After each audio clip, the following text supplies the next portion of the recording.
सैनी, आप देख रहे हैं हमें आज़ाद न्यूज़ चैनल और इस समय मौजूद हैं भगवानपुर विधानसभा के ग्राम छंगा माजरी में। और आज हम आपको एक ऐसी शख्सियत से रूबरू कराने वाले हैं जिनको क्षेत्र की जनता विकास पुरुष के नाम से जानती है। वो हैं वीरेंद्र सिंह सैनी जी, जिनका एक राजनीतिक इतिहास बहुत लंबा है इस क्षेत्र में। अपने राजनीतिक कैरियर में जिन्होंने इस क्षेत्र के अंदर बहुत बड़ी मात्रा में विकास किया है और जिनको छंगा माजरी पुल निर्माता के नाम से भी जाना जाता है। तो हम जानने की कोशिश करते हैं कि वीरेंद्र सिंह सैनी जी 2024 में इलेक्शन है लोकसभा का, तो इस इलेक्शन के मुद्दों पर क्या उनको कहना है। सर, हमें आज़ाद न्यूज़ चैनल में आपका बहुत बहुत स्वागत है। 2024 का लोकसभा का चुनाव है। त्रिवेंद्र सिंह रावत जी जो यहाँ पर पूर्व मुख्यमंत्री रहे, उनको टिकट दे चुकी भारतीय जनता पार्टी का शीर्ष नेतृत्व, तो इस पे आपको क्या कहना है। देखिए, जहाँ तक भारतीय जनता पार्टी को जिताने का विषय है, सबसे पहले तो आपके न्यूज़ चैनल का यहाँ हमारी घाट क्षेत्र में हमारे आवास पर पधारने का आपका बहुत बहुत स्वागत करते हैं।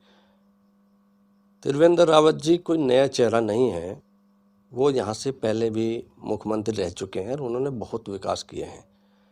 और जहाँ तक आपने घाट क्षेत्र के विकास की बात कही, देखिए, हमने संघर्ष समिति के द्वारा यहाँ पर अनेकों पुलों का निर्माण कराया। जिस समय यहाँ मार्ग नहीं थे, हमने एक बार तो घाट क्षेत्र संघर्ष समिति का निर्माण करके अपने ही संसाधनों के द्वारा यहाँ पर पुल भी बनाया और सड़कें भी बनाई, और वो सारा का सारा कार्य हमारी संघर्ष समिति के द्वारा श्रमदान से और अपने संसाधनों से किया गया था। इसमें आपने जो बात कही चुनाव वाली, देखिए, हम यहाँ से जिस समय उत्तर प्रदेश के समय में जिला पंचायत का चुनाव लड़ते थे, उस समय भी हमारा जो क्षेत्र है ये अब 3 विधानसभाओं में विभाजित है, ज्वालापुर, पीरान कलियर और भगवानपुर। उस समय हमारी एक जिला पंचायत सदस्य सीट इतनी बड़ी हुआ करती थी जो भगवानपुर के नाम से हुआ करती थी। उसमें सिकरोडा, लाम, आपका हलजोरा, डाडा और ये आपका जो भगवानपुर है, आपका रोहाल की है, आपका सिरचंदी, प्रेमराजपुर, सारे गांव उसी में हुआ करते थे। तो उस समय भी हमने बहुत काम किए हैं। फिर हमारे कार्यों के आधार पर ही हम लोगों को राज्य मंत्री बनाया गया कांग्रेस की सरकार में, तो वो हमारा कार्यकाल पूरा हुआ। दोबारा जब हमें राज्य मंत्री बनाया गया, तो राज्य मंत्री बन करके तभी सरकार कांग्रेस की चली गई थी और भाजपा की आई थी।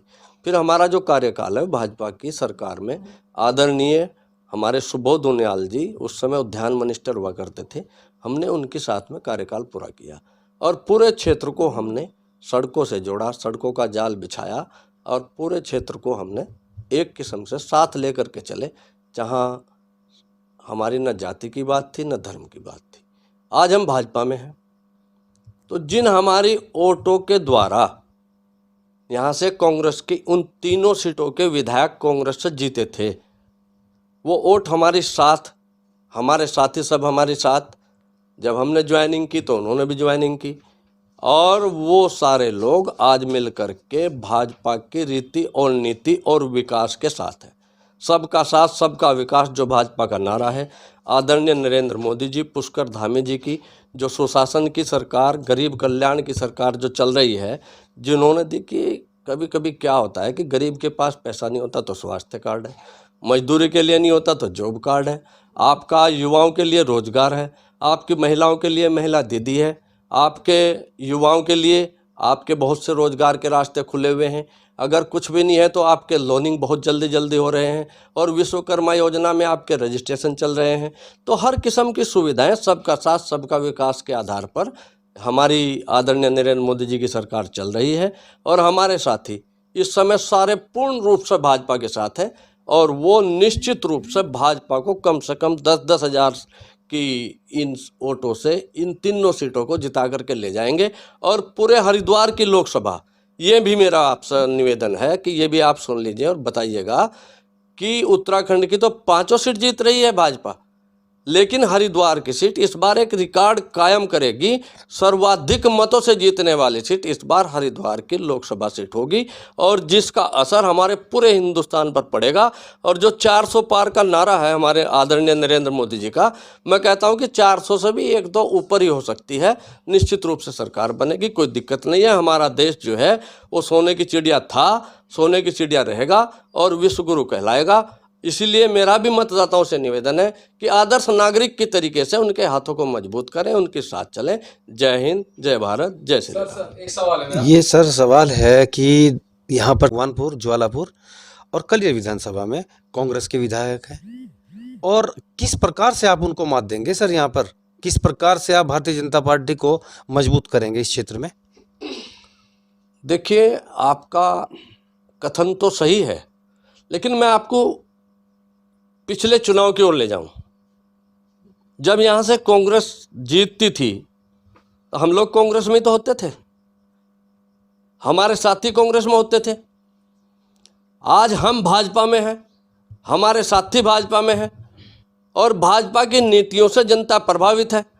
हमारे घाट क्षेत्र में पूरे में सड़कों का जाल बिछा है, सभी को गरीब की योजनाएं मिली है, किसान की आय दुगनी हुई है, सभी को हमारा जो महिला दीदी है, महिला दीदी योजना, वो इतनी प्रभावित हो रही है हमारी महिलाएं, और सबका साथ सबका विकास को साथ लेकर के चल रही है।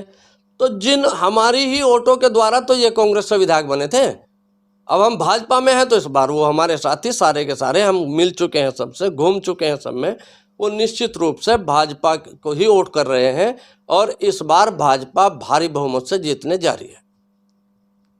देखिए, हरिद्वार जिले की जो जनता है, हमारा 70 वर्ष की तो एज है, 55 वर्ष का राजनीतिक हमारा कार्यकाल है। पहले हमारा जिला सहारनपुर और उत्तर प्रदेश हुआ करता था। सहारनपुर से हमारा केवल 3 सीट विधानसभा की उत्तराखंड इसमें हरिद्वार में आई थी, और वो बहुत छोटा सा भाग था।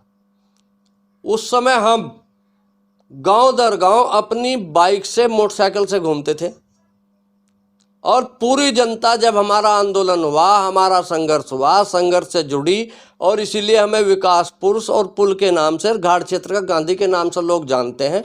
हम जहां जाते हैं तो जनता अपने आप स्वागत में पलक पावड़े बिछा करके खड़ी हो जाती है। हमें संदेश तो पहला ही दिया हुआ है, लेकिन हम खुद जनता के आभारी हैं कि जनता हमें इतना प्यार देती है, पलक पावड़े बिछाती है, हम पर ही फूल बरसाती है। तो हम अपनी जनता से ये निवेदन करते हैं कि एक बार और इस प्यार को अगर वीरेंद्र सैनी के साथ बरसाएंगे आप, और आदरणीय नरेंद्र मोदी की 400 पार की भावना में इस हरिद्वार की गंगा को भी दिल्ली तक लेकर के जाएंगे, तो आपका विकास इस तरीके से होगा कि अगर यहाँ से हरीश रावत जीते थे तो मुख्यमंत्री बने थे, और इससे पहले 2 योजना अगर हमारे आदरणीय डॉक्टर रमेश पोखरियाल जी रहे तो भी मुख्यमंत्री स्तर के व्यक्ति थे। केंद्र में हमारे सबसे बड़ा विभाग होता है संसाधन विभाग, उसके मिनिस्टर बने। फिर वो थोड़े बीमार हुए, लोग तो न जाने क्या कहते होंगे, लेकिन थोड़ा स्वास्थ्य उनका गड़बड़ हुआ, उस वजह से उन्होंने अपने आप ही उससे शायद मना कर दिया था। और आज जो हमारे त्रिवेंद्र रावत जी आए हैं, ये भी मुख्यमंत्री रह चुके हैं, और ये भी विकास पुरुष के नाम से जाने जाते हैं। बहुत ही सरल स्वभाव है, प्रत्येक कार्यकर्ताओं को नाम से जानते हैं। आपने ये देख लिया होगा कि जिस रोज दिल्ली से उनका आगमन हुआ तो हरिद्वार की सड़कों पर जाम लगा हुआ था, इतनी भीड़ की किसी को संभावना नहीं थी, और वो भीड़ खुद बोल रही थी कि आदरणीय नरेंद्र मोदी जी की बात पर ये सारे की सारी वोट जो है हमारी भाजपा को जाने वाली है, और बहुत मतों से यहाँ त्रिवेंद्र सिंह रावत जाने वाले हैं। फिर मैं भी वही कहूँगा कि दिल्ली में नरेंद्र और हरिद्वार में त्रिवेंद्र। तो ये है हमारे साथ वीरेंद्र सिंह सैनी जी, जिनका कहना है कि 2-3 विधानसभाओं में यहाँ पर जो है कांग्रेस के विधायक हैं, उनको बहुत अच्छी तरीके से इस क्षेत्र की जनता जो है इस लोकसभा के चुनाव में जनता सबक सिखाएगी, क्योंकि वीरेंद्र सिंह सैनी जी एक विकास पुरुष इंसान है, जिनका पॉलिटिकल कैरियर बहुत लंबा है, जिन्होंने इस क्षेत्र की जनता के विकास के लिए बहुत कदम उठाए हैं। तो वीरेंद्र सिंह सैनी जी का कहना है कि इस क्षेत्र की जनता जो है भारी बहुमतों से जो है त्रिवेंद्र सिंह रावत जी को जीत दिलाएगी और लगभग जो है इनका आंकड़ा है 5 लाख पार। अपने सहयोगी के साथ यतेंद्र सैनी, छंगा माजरी, भगवानपुर। धन्यवाद।